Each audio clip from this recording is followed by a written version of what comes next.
ఇదిగో నేను ఒక నిబంధన చేయుచున్నాను, భూమి మీద ఎక్కడనైనను ఏ జనములోనైనను చేయబడిన అద్భుతములు నీ ప్రజల యందరి ఎదుట చేసేదను. హల్లెలూయా. నిర్గమాకాండం 34వ అధ్యాయం 10వ వచనం మీరు చదివితే పాత నిబంధన అని మనం చేసుకున్నాం. అది మనకు దృష్టాంతముగా ఉంది. మనం ఏది చూడాలన్నా, ఎక్కడికి నడవాలన్నా ఆ నిబంధన మనకి మార్గదర్శకంగా ఉంది. యేసయ్య చూపిన మార్గానికి అనుసంధానం చేయబడింది. అందువల్ల పాత నిబంధన గ్రంథంలో ఉన్న ఆ వచనము మామూలు వచనం కాదు, విలువలతో కూడినటువంటి అంశం. ఎవరికైనా దశ దిశ నిర్ణయించాలి అంటే ఆ నిబంధన మనకు ఉండాలి. మళ్ళీ 34వ అధ్యాయం 10వ వచనం మైక్లో చదవాలి చక్కగా. అందుకు ఆయన, ఇదిగో నేను ఒక నిబంధన చేయుచున్నాను, భూమి మీద ఎక్కడైనను ఏ జనములోనైనను చేయబడని అద్భుతములు నీ ప్రజలందరి ఎదుట చేసేదను. నీవు ఏ ప్రజల నడువమనుచున్నావు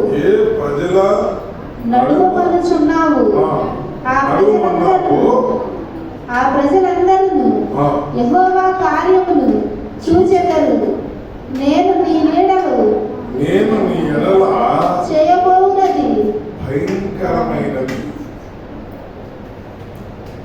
ఆ అధ్యాయాన్ని కనుక మనం బాగా చదివితే ఇంకొక చక్కగా ఆలోచన వస్తుంది.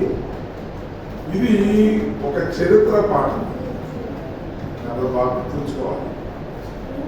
మోషేకు దేవునికి మధ్య జరిగినటువంటి సంభాషణ. మోషే ఎవరండి?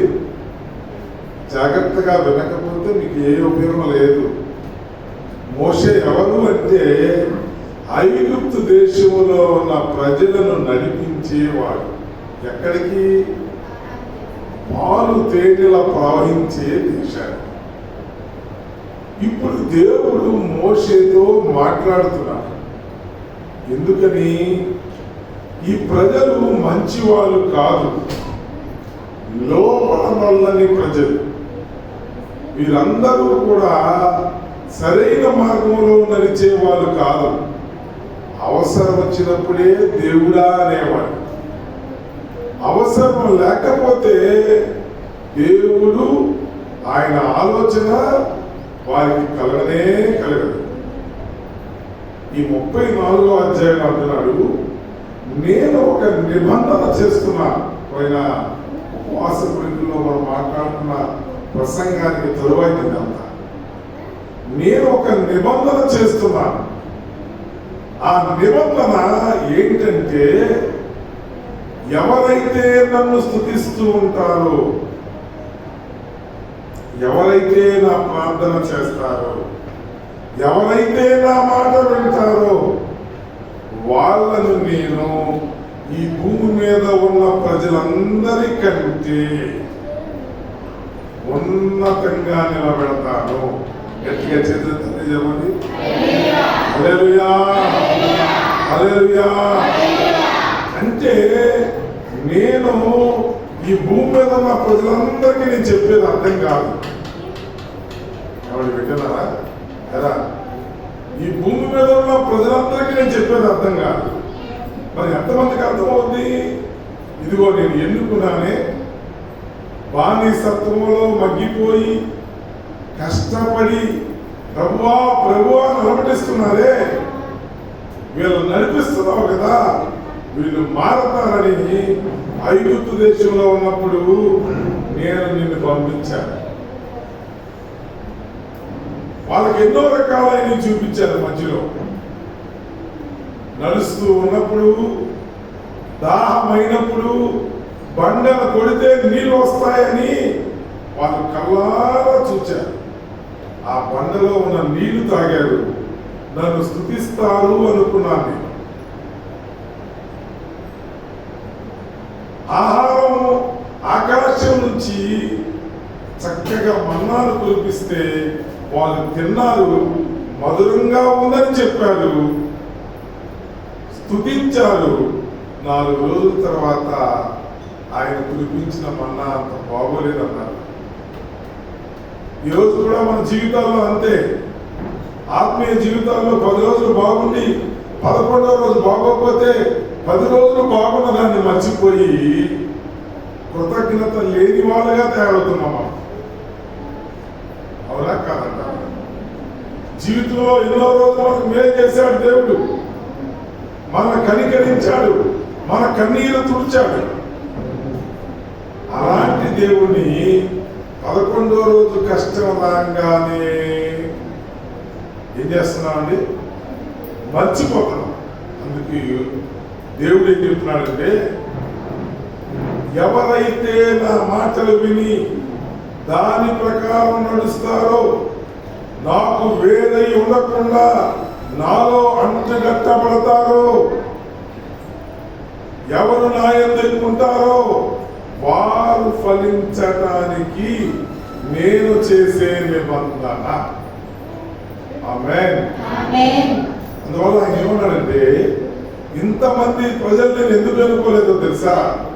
ఇంతమందికి వాక్యం చెప్పే వాళ్ళు లేరు, ఇంతమందికి వాక్యాన్ని ప్రకటించే వాళ్ళు లేరు. అందుకే కొంతమంది జనాంగాన్ని నేను ఎన్నుకున్నాను. ఆ జనాంగానికి ఒక నిబంధన పెడుతున్నాను. వాళ్ళు మారదామని బయలుదేరుతున్నారు, కానీ మారాలని కోరుతుంది, కానీ కొంత దూరం ప్రయాణించాక వాళ్ళు వెనకబడిపోతున్నారు. అందుకోసం మోషే, అందుకు ఆయన, ఇదిగో నేనొక నిబంధన చేయుచున్నాను, భూమి మీద ఎక్కడైనను ఏ జనములోనైనను చేయబడిన అద్భుతములు నీ ప్రజలందరి ఎదుట చేసేదను. ఆమేన్. ఎక్కడా కూడా చేయనటువంటి అద్భుతాలు. ఎర్ర సముద్రాన్ని పాయలుగా మార్చినటువంటి దేవుడు ఆ అద్భుతాలు ఎవ్వరు ఎన్నడూ ఎప్పుడు చేయరు. అనుకోని పరిస్థితులు, భిన్నమైన పరిస్థితులు మనకు వచ్చినప్పుడు మనం ఊహించవచ్చు. ఒక ఎర్ర సముద్రమే మన దగ్గర ఉంది, మన ఊళ్ళో. ఇది ఒక ఎర్ర సముద్రం. ఈ ఎర్ర సముద్రంలో 15 ఇళ్ళు లేవు, డబ్బులు కడతామని కానీ, మందిరం కట్టుకుంటామని కానీ, మందిరంలో నిత్యము ప్రార్థనలు ఉంటాయని కానీ మనం అనుకోలేదు కదండి. ఎక్కడో ఉన్న ఎర్ర సముద్రం గురించి మాట్లాడక దేవుడే అద్భుతాలు చేశాడు మన కోసం. ఈరోజు మనం అందరం ఏమండి, ఇంత చక్కని కుర్చీల మీద, ఇంత చక్కని నేల మీద మనం కూర్చున్నామంటే దేవుని యొక్క అద్భుతాలు. ఎర్ర సముద్రం 2 పాయలు చేయడానికి దేవుడు ఎంత కష్టపడుంటాడో, మన ఊరిలో మందిరం కడతానికి కూడా దేవుడు అంతే కష్టపడుంటాడు. ఏమన్నా ధనికులమా, గొప్పవాళ్ళమా, డబ్బులున్నవాళ్ళమా, కష్టార్జితాన్ని నమ్ముకున్నటువంటి వాళ్ళు, కన్నీటిని నమ్ముకున్నటువంటి వాళ్ళు, అలాంటి వారికి మేలు చేస్తున్నాడు. అలాంటి అద్భుతాలు చేశాడు దేవుడు. అలా అన్నాడు, నేనొక నిబంధన చేస్తున్నాను, ఆ నిబంధన ఆ జనముల మధ్య అద్భుతాలు జరుగుతాయి. ఎన్నడూ ఎవ్వరు ఎక్కడ చేయనటువంటి అద్భుతాలని. ఈ జనాంగాన్ని చూసి వాళ్ళు అనుకుంటారు, రేగులపాడు సంఘమా, ఈ చిన్న సంఘం ఎంత ప్రార్థనతో అభివృద్ధి చెందిందా, దేవుని మధ్య నిలబడ్డారా, ఇదిగో వీళ్ళ గృహాలు కట్టబడుతూ ఉన్నాయా, ఇదివరకు వాళ్ళ దగ్గర ఒక 10 రూపాయలు చేతులు ఉండే కావు, ఈరోజు 10,000 రూపాయలంటే తీసుకొచ్చి కొంటున్నారా? చెప్పండి ఒకసారి ఆలోచించి. 10 క్యాన్లు కొన్నారు మనోడు. ఎంత ఉంటుంది? ఇంచుమించు 5,000, 6,000 రూపాయల సామాన్. ఎందుకండి ఒకప్పుడు మనం 50 రూపాయలు ఇయ్యలేను, అవునా కదండి? 50 రూపాయలు ఇయ్యలేను అండి. ఈరోజు మన సంఘంలో బిడ్డలు దశంభాగాలు కట్టుకోవడంలో కూడా వెనకాడకుండా దేవుడు ఇస్తున్నాడు. ఒకప్పుడు ఏమీ లేనటువంటి వాడు, ఏది కొరగానటువంటి వాడు, ఆయన అంటున్నాడు ఒక నిబంధన గనక వాళ్ళు గనక నెరవేరిస్తే ఏ జనము ఎన్నడూ చూడలేనటువంటి అద్భుతాలు నీ ప్రజల మధ్య నేను చూపుదునుగాక. ఇది మోషే చెప్తున్నాడు ఆయన. ఈరోజు ఎవరైనా సరే ఏ నిబంధనతో మీరు యేసు రక్తంలో కడగబడ్డారో, ఏ నిబంధనలో మీరు యేసు రక్తంలో ఎదిగారో, ఆ బాప్తిసం పొందారో, ఆ బిడ్డలందరికీ మరొకసారి చెప్తున్నా, ఆ నిబంధన పట్టుకొని మీరు నీ దేవుడు ఏం చేయమన్నాడో అది కనుక నువ్వు చేస్తే ఆయన అన్నాడు, నీవు ఏ ప్రజలు నడవమన్నావో ఆ ప్రజలందరూ యెహోవా కార్యములు చూచెదరుగాక. ఆమేన్. మనం ఏం చేస్తున్నాం చెప్పండి? సగం వెళ్తున్నాం, 10 రోజులు చాలా చక్కగా ఉంటున్నాం, 11 రోజు పొరపడుతున్నాం, కంగారు పడుతున్నాం, మళ్ళీ ఎక్కడికి వెళ్తున్నాం? మళ్ళీ ఐగుప్తుకి వెళ్ళిపోతున్నాం.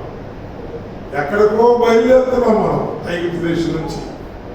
అయ్యా ఈ లోకాశలు వద్దయ్యా, నాకు ఈ లోకంలో ఉన్నది ఏది వద్దయ్యా, నువ్వే నాకు ఆధారమయ్యా, ఆధారంతో బ్రతుకుతానయ్యా అని మొదలుపెడుతున్నాం.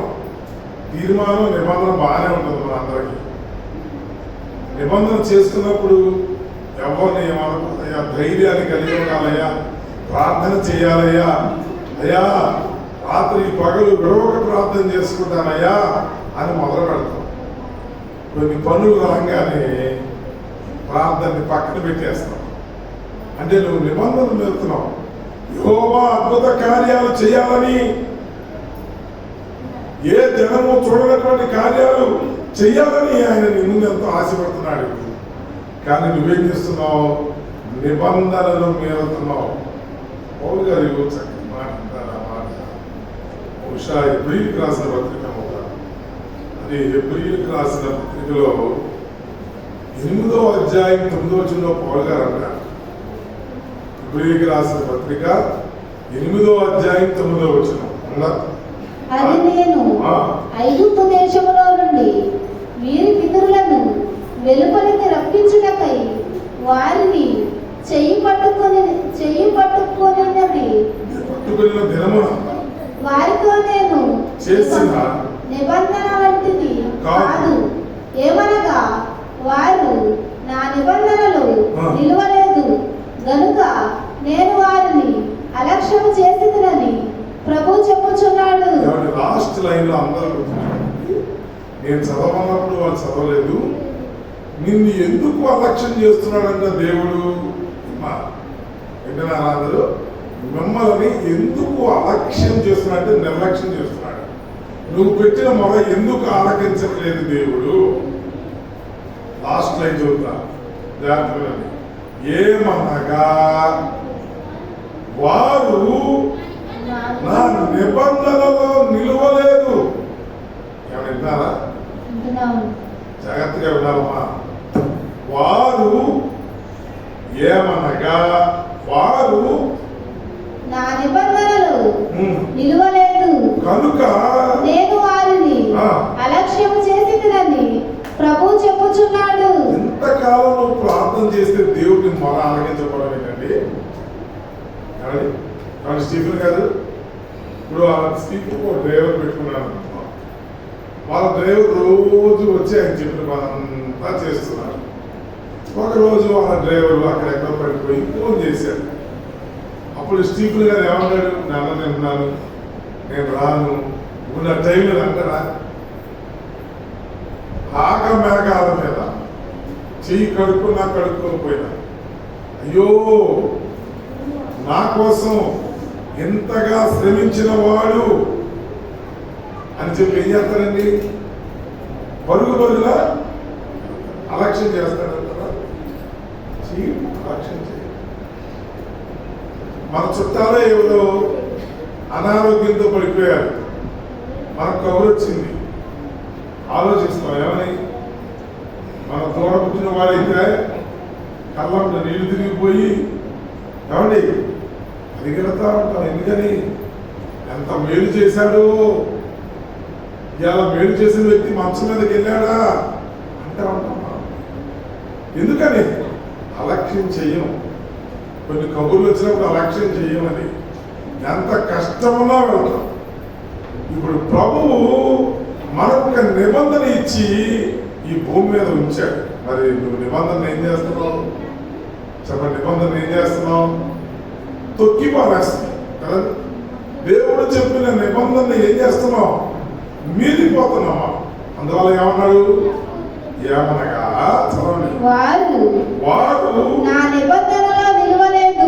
ఏమండి ఏమండి నారాయణ గారు వింటారా? వారు నా నిబంధనలో నిలవలేదు. ఎందుకంటే ఎక్కడ పోయారు? ప్రశాంత్ ఎక్కడ పోయారు వాళ్ళు? ఆయన నిబంధన ఏమన్నా కష్టమా? ఆయన నిబంధన ఏమన్నా కష్టమా? నేను అన్నం తినొద్దనే నిబంధన ఆయన్ని, పని చేయొద్దనే నిబంధన, పడుకోమనే నిబంధన. ఏమనగా వారు నా నిబంధనలో నిలవలేదు గనుక నేను వారిని అలక్ష్యము చేసినని ప్రభు చెప్పుచున్నాడు. నేను వాళ్ళు ఎందుకు విడిచిపెట్టాను? వాళ్ళు ఏడుస్తుంటే నేను ఎందుకు చూస్తున్నా? వాళ్ళు ఎందుకు అలక్ష్యం చేశాను నేను? చాలా మంది అంటారు దేవుడు మమ్మల్ని పట్టించుకోవట్లేదండి, దేవుడు మాకు సహాయం చేయట్లేదండి, మొత్తం కష్టాలన్నీ మాకే పెట్టాడండి,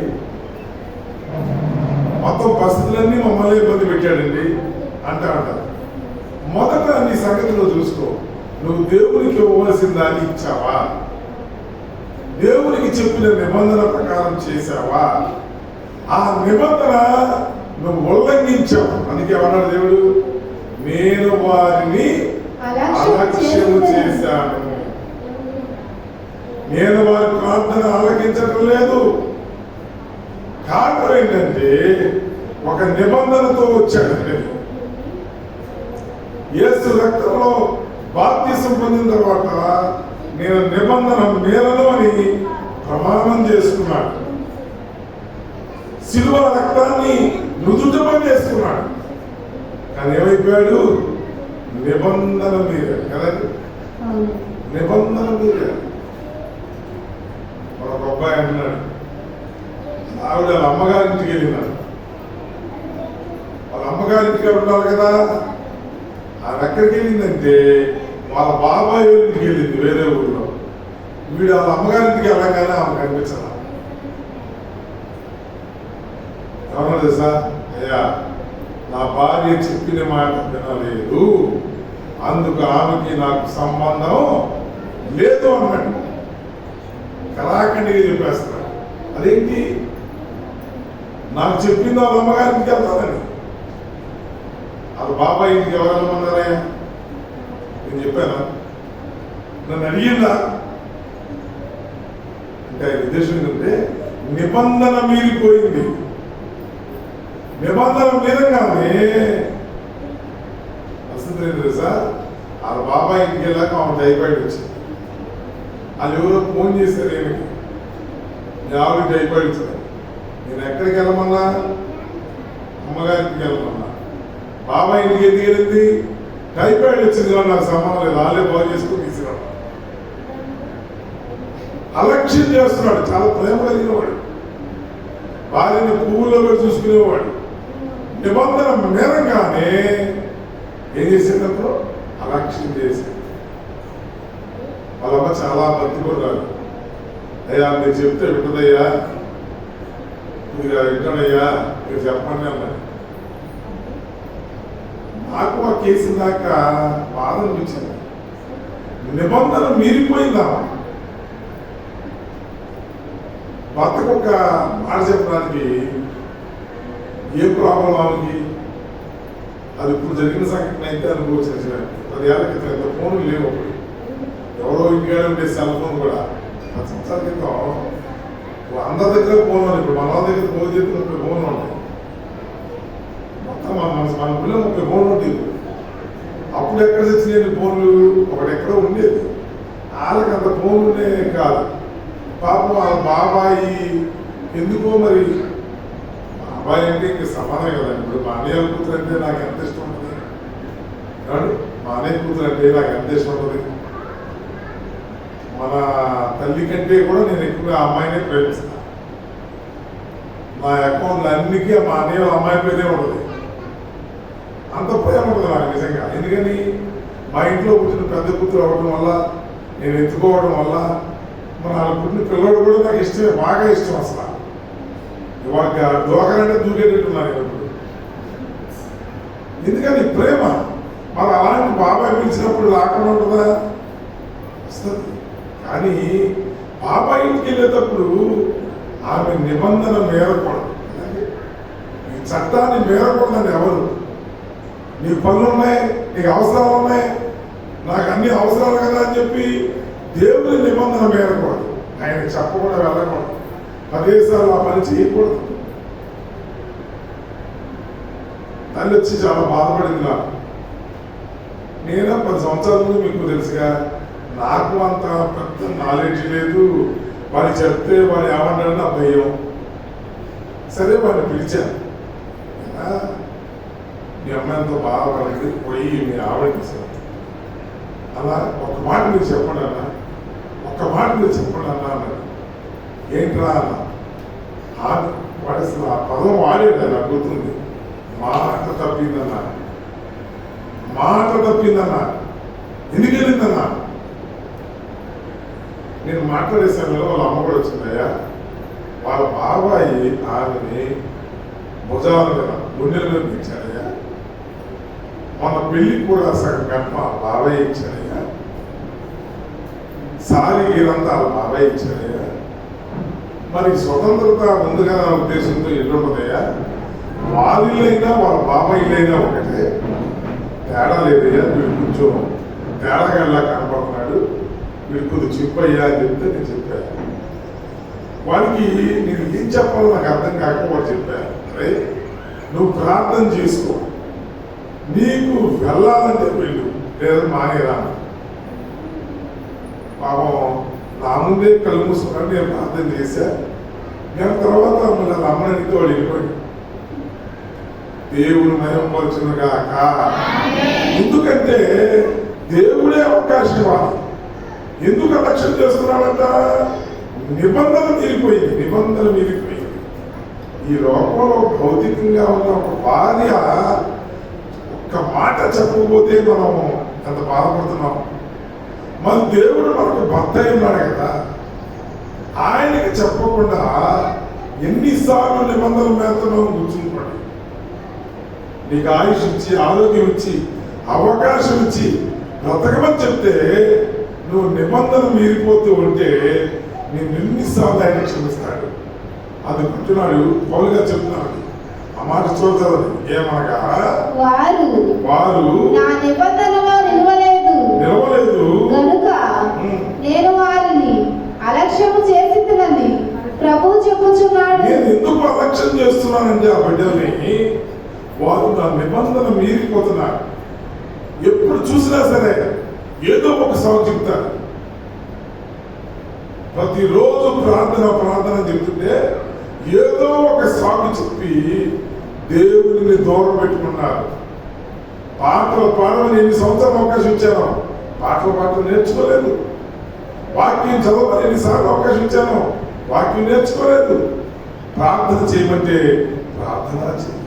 చూద్దాం మలాకీ గ్రంథంలో ఏముందో, 2వ అధ్యాయం 10వ వచనం చూడండి ఏముందో.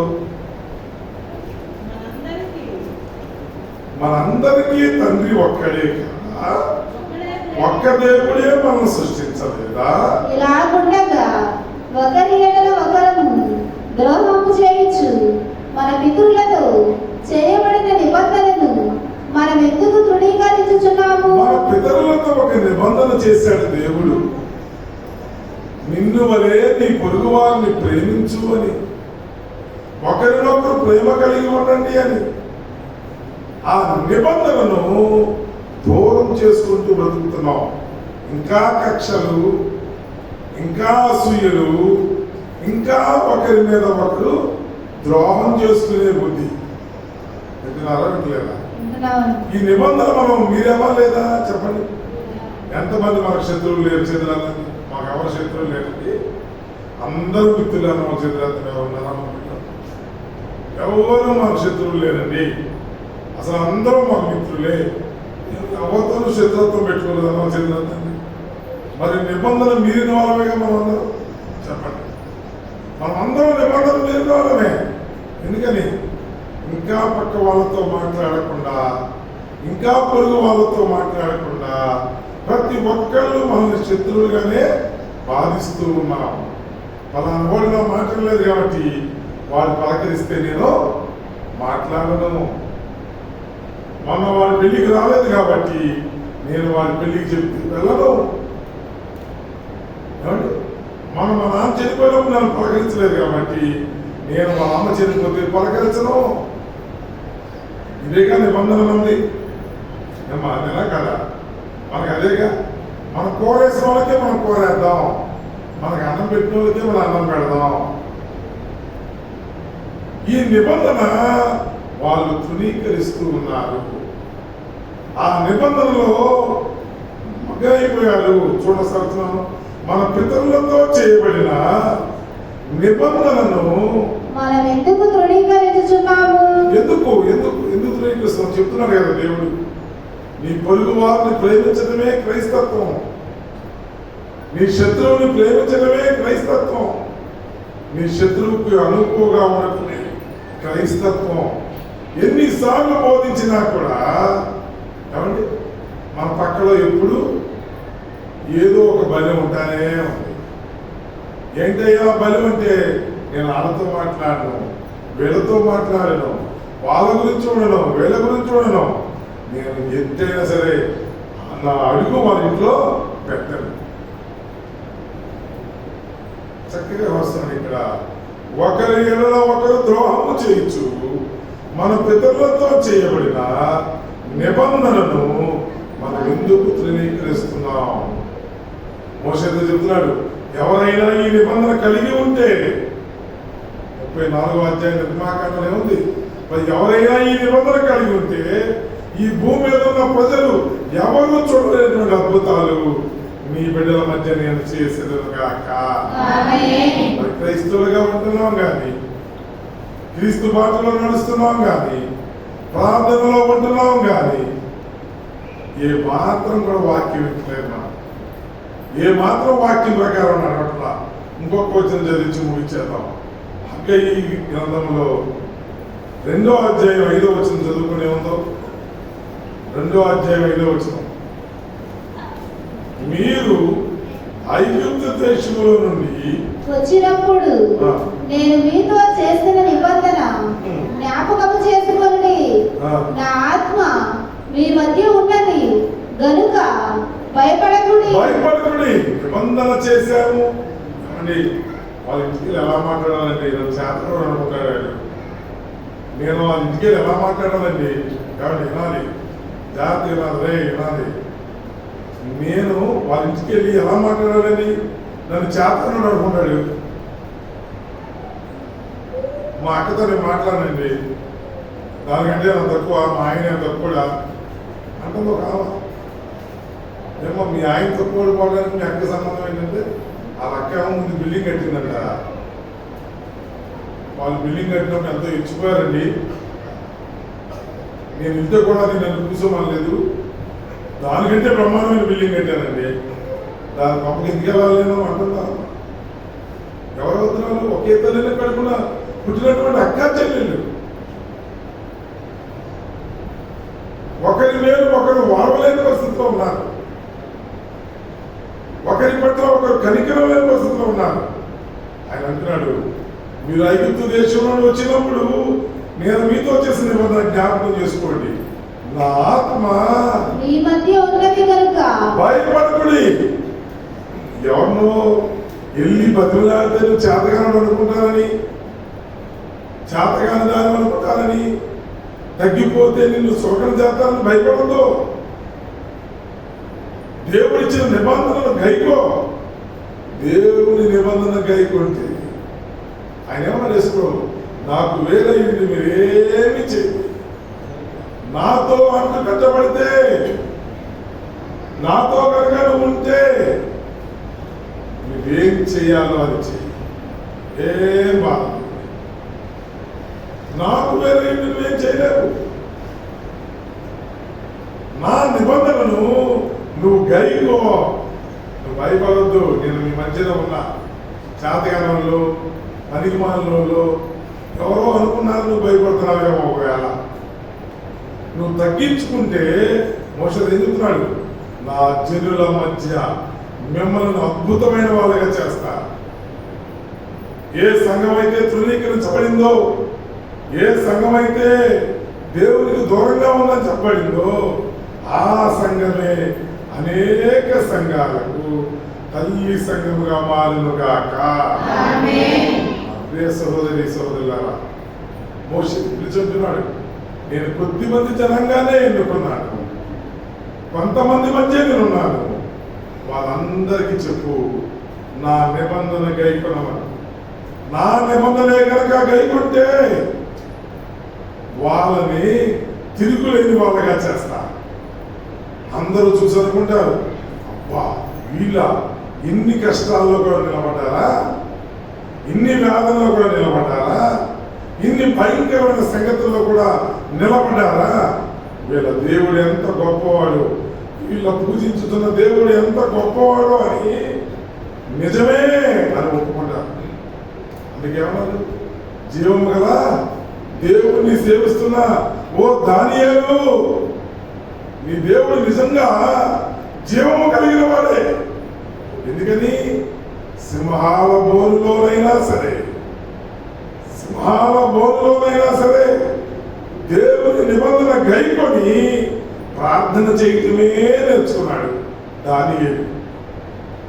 సింహం ఉందయ్యా, సింహం నుంచి తప్పించుకోవాలి అని ప్రయత్నం చేయట్లా. నా దేవుడే చూసుకుంటాడు, నా దేవుడే దాన్ని ఆపుతాడు, నా దేవుడే నన్ను బయటకు తీసుకుని వస్తాడు. నేను చేయవలసిన నిబంధన ఏంటో తెలుసా, దేవునికి మొదలుపెట్టడం. ఆ నిబంధనే నేను చేయాలి, ఆ నిబంధనే నేను కనుగొనాలి. ప్రార్థన చేస్తూ ఉన్నాడు. అలాగే రాజు వచ్చాడు. ఇంకా దానియేలు అయిపోయాడేమో, కేలు కథం అయిపోయిందేమో, ఇక దానియేలు ఆట ముగిసిపోయిందేమో అనుకుని అంటున్నాడు, జీవం గల దేవుడిని సేవిస్తున్న దానియేలు బతికే ఉన్నావా అని అన్నాడు. రాజు చిరంజీవి అగునుగా, రాజా నువ్వు ఇంకా కొంతకాలం బ్రతుకుతావు. నీ దేవుడు జీవము కలిగినది. ఎవరైతే ఆయన నిబంధనను గైకొంటారో, ఎవరైతే ఆయన నిబంధనను కలిగి ఉంటారో, దేవుడు అట్టి ప్రజలను భయంకరమైన వాటి నుంచి, అసాధ్యమైన వాటి నుంచి, చేయలేని కార్యాలన్నిటినీ యెహోవా కార్యములు ఆ ప్రజలందరూ చూచుదురుగాక. మోషేతో చెప్తున్నాడు, ఈ రోజు నుంచి అయినా సరే ఆయన నిబంధన గైకొనటం కనుక నువ్వు నేర్చుకున్నట్లయితే, ఆయన నిబంధన గైకొని నువ్వు నీ జీవించినట్లయితే, ఆయన తప్పక ఆయన కార్యములు నీకు చూపునుగాక. ఆమేన్. ఒక్క వచనం చదివి ముగిద్దాం. ఒకే ఒక్క వచనం, అది జాగ్రత్తగా మనం చదువుకుని కీర్తన గ్రంథంలో 147వ కీర్తన 20వ వచనం చదివి ముగించి, ఏ జనమునకు ఆయన ఎలాగు చేసి ఉండలేదు, ఆయన న్యాయ విధులు వారికి తెలియకయే ఉన్నవి. యెహోవాను స్తుతించుడి. హల్లెలూయా. ఏ జనానికి ఇలాంటి అవకాశం లేదండి. ఏ జనానికి ఒక నిబంధన ఇవ్వలేదు ఆయన, మనందరికీ నిబంధన ఇచ్చాడు. ఆ నిబంధన మన జీవితాలకు ఉపయోగపడుతుంది. ఎందుకంటే కీర్తనకారు రాసిన 77వ కీర్తన 14 చదవక్కర్లేదు కానీ మీరు వినండి. ఆశ్చర్య క్రియలు జరిగించు దేవుడు నీవే. జనములలో ఈ శక్తిని నీవు ప్రత్యక్షపరచుకుని ఉన్నావు. ఆమేన్. జనములలో నీ శక్తిని ప్రత్యక్షపరచుకుని ఉన్నావు. చాలా మందికి క్యాన్సర్ అనే రోగం భయంకరమైన రోగం. 5 స్టేజ్లు ఉంటుంది. అది 5వ స్టేజ్కి వెళితే ఎంతటి వాడైనా చనిపోతాడు. మన ఈ మధ్య ఒక దైవదాసుడు చెప్తున్నాడు. ఆయన సాక్ష్యం ఇప్పుడు నాకు కూడా కళ్ళంటే నీళ్ళు తిరిగి వచ్చింది.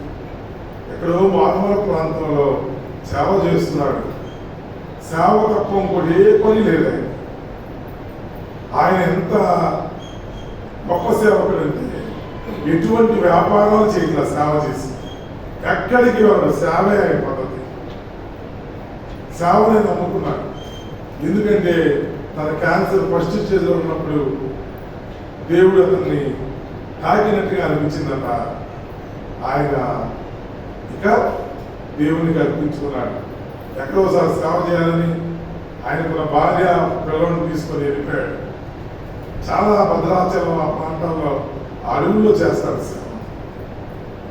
కోయివాళ్ళ మధ్య సేవ, బ్రహ్మాండమైన సేవ. వాళ్ళని బతుకు తెరువుకి ఏం బాగాలేదు. 1వ స్టేజ్ నుంచి 2వ స్టేజ్కి వెళ్తే, 3వ స్టేజ్కి వెళ్తే, 4వ స్టేజ్కి వెళ్తే, 5వ స్టేజ్ చచ్చిపోతానని డాక్టర్ చెప్పారంట. ఆ మొదటి స్టేజ్లోనే ఆయన కళ్ళు తెరిచి ప్రార్థన చేయడం మొదలుపెట్టాడు. అనేక మందిని దేవుని తిప్పాడు. దాదాపు ఆ ఒక్క స్టేజ్లోనే క్యాన్సర్ నిలిచిపోయింది. ఎంత ఆశ్చర్యం అండి! ఆశ్చర్యక్రియలు జరిగించే దేవుడు అది. ఆయన క్యాన్సర్ మొదటి స్టేజ్లోనే నిలిచిపోయింది. చాలా మంది చెప్తున్నారయ్యా మా క్యాన్సర్ రోజు పెరిగిపోతున్నాయ్యా, 5వ స్టేజ్కి వెళ్ళిపోయిందయ్యా. మీరు అందరు కామెంట్ చెప్తున్నారు. వైద్యం ఎక్కడ జరుగుతుందని కాదు. ఆయన చేసుకున్న వైద్యం భూమి మీద చాలా మంది చేసుకుంటారు వైద్యం. మరి అందరికి స్టేజ్లు ఎందుకు మారిపోతున్నాయి? కానీ ఆయన చేసే వైద్యమే అందరూ చేసుకుంటుంది. మరి ఆయనకి అలాగే నిల్చుంటారు. కారణం డాక్టర్ అన్నారట, ఇది దేవుని యొక్క ఆశ్చర్యక్రియ తప్ప సైన్స్కు ఇది అసాధ్యం. సైన్స్ పరంగా అయితే నీకు వాడికి 4వ స్టేజ్కి వెళ్ళాలి. కానీ నీ దేవుడు చాలా గొప్పవాడు. ఆయన చెప్తున్న మాట డాక్టర్ చెప్తుంటారు, నీ దేవుడు చాలా గొప్పవాడు. ఇది మనుషులకు అసాధ్యము, దేవునికే సాధ్యము. ఎందుకంటే ఆయన నిబంధన ఎవరైతే గైకొంటారో దేవుడు అన్నాడు, ఆ జనముల మధ్య యెహోవా కార్యము వారు చూచెదరుగాక. మోషే నీ జనం మంచోళ్ళు కాదు. ఆ అధ్యాయం జరుగుతున్నది. లోపలి నీ ప్రజలు ఉన్నారు. నిర్గమాకాండం 34వ అధ్యాయంలో కింద వచనాల్లో ఉన్నది. లోపలి ప్రజలు, నువ్వు చెప్పడమే నీ వంతు. ఎంతమంది అయితే ఈ నిబంధన కనుగొంటారో, ఎంతమంది అయితే ఈ నిబంధన గైకొంటారో, నా దేవుడు వారికి యెహోవా కార్యము చూచేటట్టుగా దేవుడు కన్నులించును గాక. ఆమేన్. అందరూ లేచి నిలబడదాం. లేచి నిలబడి దేవుడు ఆరాధిద్దాం. దేవా రాజా, నీ సన్నిధిలో నేను పాట పాడుతాను.